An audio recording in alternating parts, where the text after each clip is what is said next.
Я стремлюсь поднять крымско-татарскую хореографию на уровень высокого профессионализма. Мы растем, я ничего не скажу, мы работаем над этим много. Очень много моих учеников, которые на сегодняшний день открыли свои хореографические кружки, школы, студии. Я очень рада, что мы развиваемся, идем вперед.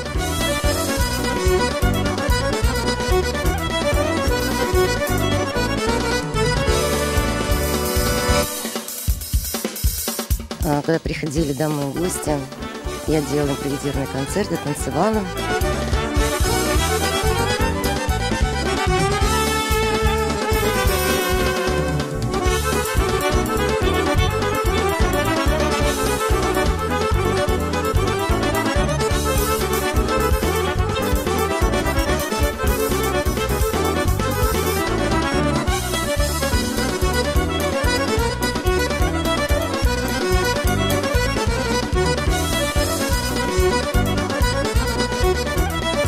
Каждый мой танец – это мое детище, к которому я отношусь с огромным вниманием.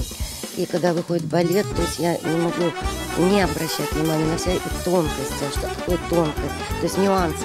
Это то, что придает вкус. Вот, например, вы едите одно блюдо, не хватает солинки, не хватает перчинки. То есть вот это все придает вкус. И поэтому они должны быть многогранные, интересные, сюжетные. И, конечно, гармонировать музыкой.